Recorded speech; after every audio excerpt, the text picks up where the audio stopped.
오늘도 당신이 원하는 인생을 디자인할 수 있습니다. 안녕하세요. 인생 디자인 스튜디오입니다. 오늘은 당신의 지갑을 열고 삶의 선택을 좌우하는 보이지 않는 손, 무의식의 욕망에 대한 이야기를 드리겠습니다. 오늘의 책은 작가이자 유튜버 자청이 강력하게 추천한 책, 독일의 뇌과학자 한스 게오르크 호이젤의 뇌, 욕망의 비밀을 풀다입니다. 표면적으로는 마케팅 서적 같지만 사실은 인간 존재의 본질을 파헤치는 책입니다. 왜냐하면 우리가 살아온 인생의 대부분이 합리적 선택이 아니라 뇌 깊은 곳, 림빅 시스템의 신호에 의해 움직였다는 사실을 드러내기 때문입니다. 림빅이란 감정과 동기를 조절하는 뇌의 대뇌 변형계를 의미합니다. 즉, 우리가 합리적으로 판단했다고 믿는 모든 소비 결정은 사실 림빅 시스템, 감정과 무의식이 움직인 결과라는 뜻입니다. 생각해보세요. 우유 하나만 사야지 하고 들어간 마트.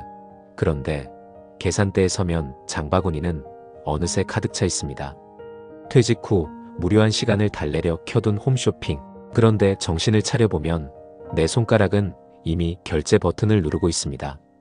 이건 단순한 우연이 아니라 무의식이 우리를 어디로 이끌고 있는지 보여주는 대표적인 장면입니다. 그때 우리는 스스로를 탓합니다. 내가 왜 이걸 샀을까? 왜 이렇게 의지가 약할까? 하지만 진실은 다릅니다. 우리의 뇌는 애초에 합리적으로 소비할 수 없게 설계되어 있습니다. 이 책은 바로 이 지점에서 출발합니다. 즉, 우리가 진짜로 이해해야 할 질문은 4가지입니다. 고객과 소비자를 움직이게 하는 진짜 힘은 무엇일까? 그들이 제품을 구매하는 이유는 무엇일까? 그 결정은 어떤 과정을 거쳐 이루어질까? 그리고 더 많은 구매를 이끌어내려면 우리는 무엇을 해야 할까? 이 4가지 질문에 답을 찾는 순간 단순한 소비 패턴의 이해를 넘어 삶을 주도하는 주체로 바뀔 수 있습니다. 무의식, 보이지 않는 지배자. 우리는 늘 이렇게 믿습니다. 나는 내 의지대로 선택한다. 내 지갑을 여는 순간도 내 결정이다. 하지만 뇌과학은 이 믿음에 정면으로 반기를 듭니다. 독일의 뇌과학자 한스 게오르크 호이젤은 이렇게 말합니다. 의식이란 뇌가 스스로를 홍보하기 위해 만든 가짜 무대일 뿐이다. 실제로 우리가 내린 선택의 70에서 80%는 이미 무의식에서 결정이 끝납니다. 나머지 20에서 30%조차 우리가 생각하는 것만큼 자유롭지 않습니다. 결국 우리는 이성적으로 판단한다고 믿지만 사실은 무의식이 먼저 길을 정해두고 의식은 그 뒤에서 마치 해설자처럼 이유를 붙이는 것에 불과합니다. 그렇다면 왜 이런 일이 벌어질까요? 무의식은 생존을 위해 진화해온 빠른 반응 체계이기 때문입니다. 예를 들어 길을 걷다 갑자기 큰 소리가 들리면 우리는 생각하기도 전에 몸을 움츠립니다. 그 반응은 적의 위험한 소린가 아니면 그냥 지나가는 오토바이일까 하고 분석한 뒤에 나오는 게 아닙니다. 이미 무의식이 먼저 결정을 내려 행동으로 옮긴 것입니다. 이 무의식의 힘은 소비에서도 똑같이 작동합니다. 대형마트에 들어갔을 때 우리 눈앞에 진열된 상품의 배열은 이미 심리학적으로 설계된 결과입니다. 계산대 옆에 놓인 초콜릿, 음료수, 잡다한 소품들. 마지막으로 하나 더라는 충동은 내 선택이라고 느끼지만 사실은 무의식이 먼저 반응한 결과입니다. 의식은 그 뒤에서 오늘 고생했으니 이 정도는 괜찮아라는 합리화를 덧붙일 뿐입니다. 이 사실은 불편하면서도 강력한 인사이트를 줍니다. 우리는 완전히 합리적인 존재가 아니며 무의식의 조정 속에서 살아갑니다. 그러나 동시에 이 사실을 깨닫는 순간 우리는 자유로워질 수 있습니다. 내가 왜 불필요한 물건을 장바구니에 담았는지, 왜 어떤 사람을 만나면 설명할 수 없는 호감을 느끼는지, 왜 중요한 결정 앞에서도 종종 직관에 의존하는지, 그 모든 순간에 무의식이 작동하고 있다는 걸 자각할 때 우리는 더 이상 무의식의 꼭두각시로만 살지 않게 됩니다. 핵심은 무의식을 없앨 수는 없지만 관찰할 수는 있다는 것입니다. 결정을 내릴 때 잠시 멈추고 이건 진짜 내 필요에서 나온 건가? 아니면 무의식의 충동인가? 라고 질문하는 순간 우리는 무의식과 거리를 둘 수 있습니다. 이 작은 자각이야말로 무의식에 끌려다니던 삶에서 벗어나 스스로 삶을 선택하는 첫걸음이 됩니다. 만족을 모르는 보상기대 시스템. 왜 우리는 늘 무언가가 부족하다고 느낄까요?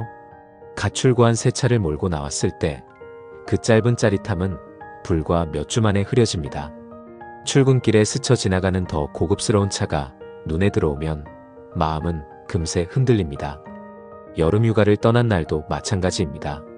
제주도의 바다에서 이보다 더 완벽할 수 없다고 감탄하지만 집으로 돌아오면 다음 여행지를 검색하는 자신을 발견합니다. 그 다음은 일본, 유럽. 그 다음은 더 멀고 비싼 곳을 꿈꿉니다. 이 모든 흐름 뒤에는 뇌 속 보상기대 시스템이 있습니다. 이 회로는 원하는 것을 얻는 순간 더 큰 보상을 요구하며 또 다른 욕망을 띄워 올립니다.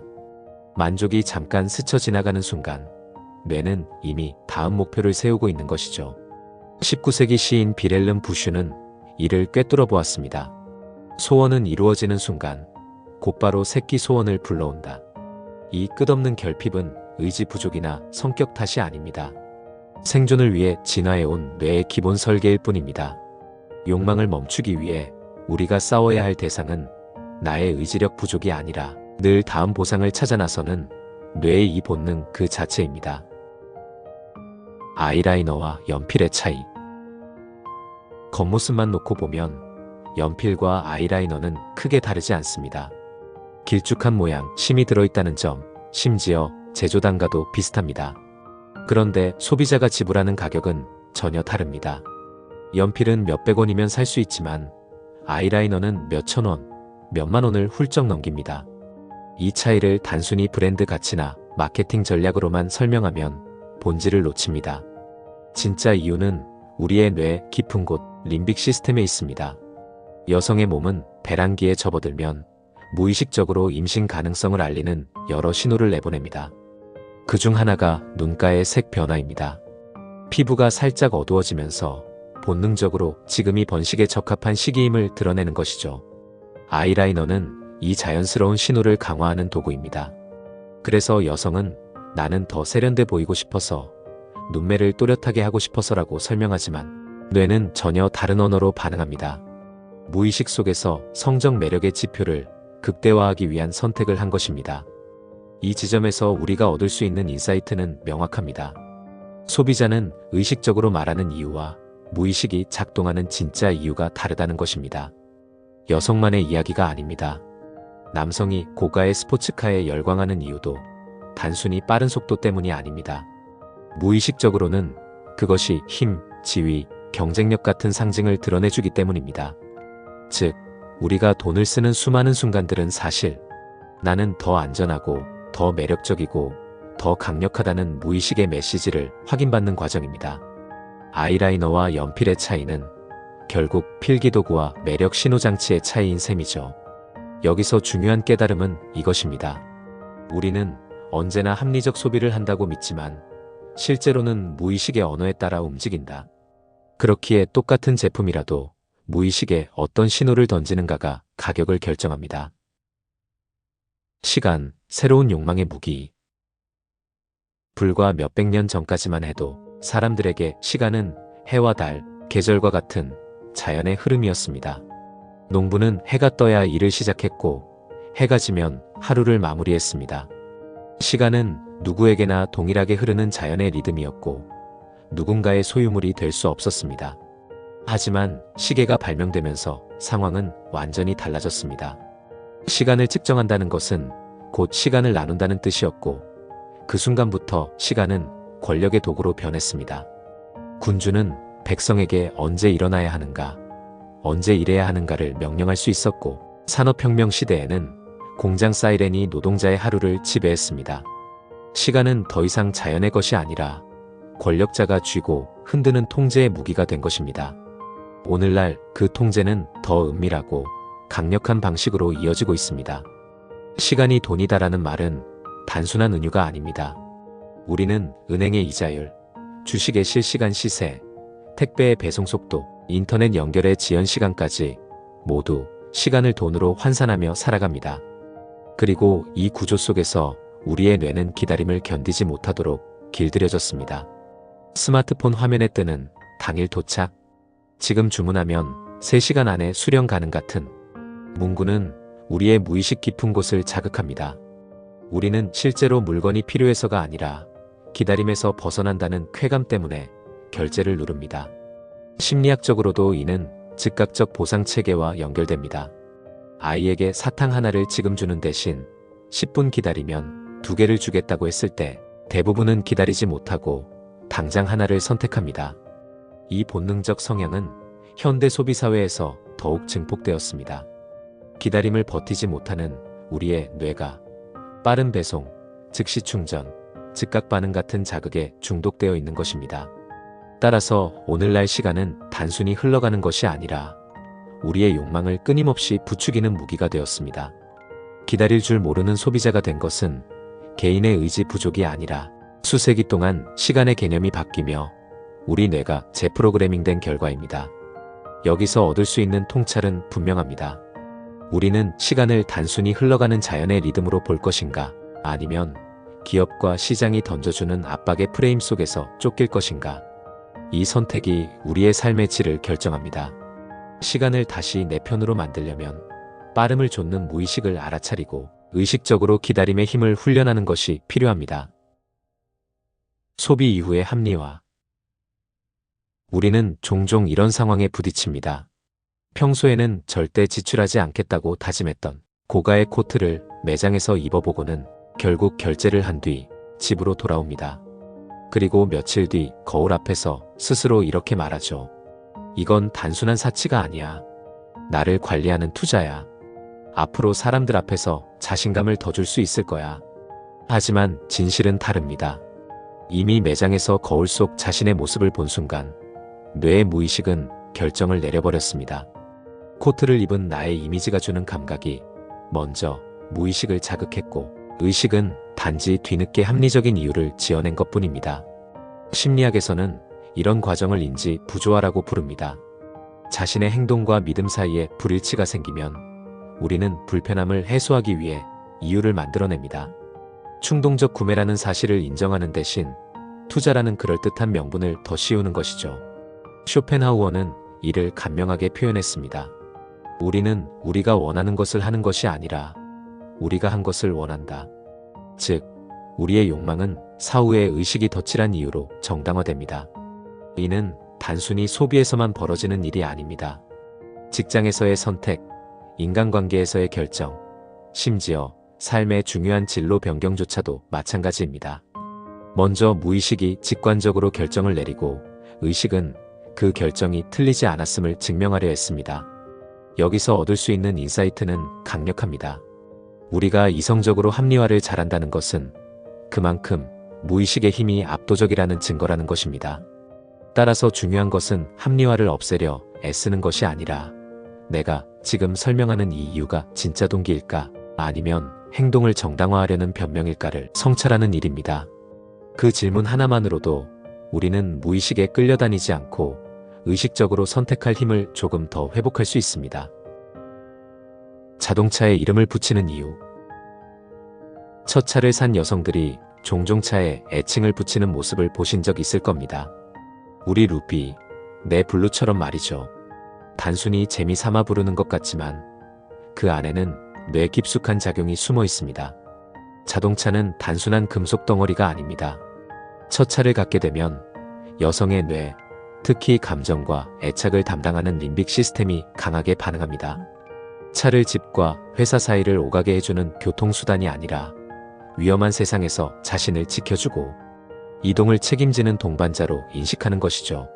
비 오는 날 혼자 운전하며 느끼는 차 안의 안온함, 야간 도로에서 차가 주는 안정감은 마치 든든한 친구가 옆에 있는 듯한 감정을 불러옵니다. 그래서 차에 이름을 붙이는 행위는 단순한 장난이 아니라 애착을 공식화하는 의식에 가깝습니다. 이런 애착은 진화 심리학적으로도 설명됩니다. 인류는 오래전부터 생존을 위해 동반자 관계를 맺고 유대감을 형성하는 뇌회로를 발달시켜왔습니다. 현대 사회에서 그 대상이 반려동물이나 이제는 자동차로 확장된 것뿐입니다. 자동차가 단순한 기계적 물체가 아닌 함께 움직이는 파트너로 여겨지는 것은 이 림빅 시스템의 무의식적 반응입니다. 흥미로운 점은 남성과 여성의 사고방식 차이에도 나타납니다. 남성의 뇌는 주로 단계적으로 문제를 풀어가는 스텝 싱킹의 강점을 보입니다. 그래서 차를 구매할 때 주행 성능, 연비, 정비 편의성처럼 기능적 요소를 우선 따지는 경향이 큽니다. 반면 여성은 여러 감각과 정보를 동시에 엮어 판단하는 웹싱킹을 활용합니다. 차가 주는 감각, 색감, 내부 공간의 분위기, 그리고 운전할 때 느낄 안정감까지 복합적으로 고려하죠. 이 차이는 소비 패턴에서도 뚜렷이 드러납니다. 남성이 차를 도구나 성능의 집합체로 바라본다면 여성은 차와의 정서적 교감을 중요하게 여깁니다. 그래서 여성 운전자들이 첫 차를 나의 땡땡땡처럼 의인화해 부르고 세세한 꾸미기나 차 내부 인테리어에 애정을 쏟는 경우가 많은 겁니다. 이 현상은 단순히 여성은 감성적이다라는 고정관념으로 치부할 일이 아닙니다. 우리 뇌가 관계와 애착을 통해 세상을 이해하도록 진화했다는 증거이기 때문입니다. 자동차에 이름을 붙인다는 행동은 바로 그 오래된 본능이 현대사회에서 드러나는 한 모습입니다. 결국 이 이야기가 던지는 인사이트는 명확합니다. 우리가 물건을 사서 사용하는 방식은 기능만으로 설명되지 않습니다. 무의식의 애착 회로가 얼마나 강력하게 작동하는지를 보여주는 대표적 사례가 바로 차에 이름 붙이기입니다. 자동차가 단순한 기계를 넘어 동반자적 존재가 되는 순간 소비는 단순한 거래가 아니라 관계가 되는 것입니다. 단순함, 무의식의 문을 여는 열쇠. 뇌는 복잡함을 싫어합니다.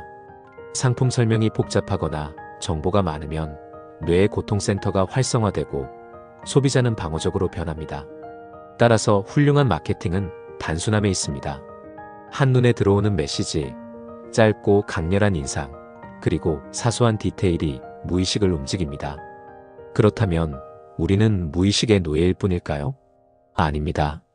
이 사실을 아는 순간 오히려 자유로워집니다. 무언가 사고 싶을 때 이건 진짜 필요일까? 아니면 무의식의 충동일까? 자문해 보세요. 기업의 광고 앞에서 내 뇌가 편안해서 속아 넘어가고 있는 건 아닐까? 관찰해 보세요. 소비뿐만 아니라 관계, 일, 삶의 모든 선택에서도 나는 지금 무의식의 지배를 받고 있는가? 아니면 의식적으로 주체적으로 살고 있는가? 라는 질문을 던져보세요. 오늘 당신이 얻을 수 있는 가장 큰 깨달음. 뇌의 욕망의 비밀을 풀다는 이렇게 말합니다. 실제 구매 결정은 고객의 의식에 도달하지 않은 메시지를 통해 이루어진다. 오늘의 교훈은 분명합니다. 나는 합리적으로 산다고 믿지만 사실은 무의식에 끌려다닌다. 그러나 이 사실을 깨닫는 순간 내 인생의 주도권은 다시 나에게 돌아온다. 여러분, 오늘 하루만이라도 소비자가 아닌 관찰자로 살아보세요. 그 순간 인생의 풍경은 완전히 달라질 것입니다. 오늘 영상이 도움이 되셨다면 좋아요와 구독, 알림 설정 꼭 부탁드립니다. 그리고 댓글에 남겨주세요. 내가 무의식적으로 했던 소비 경험. 그 경험이 누군가의 인생을 바꾸는 인사이트가 될 수 있습니다. 인생 디자인 스튜디오였습니다. 감사합니다.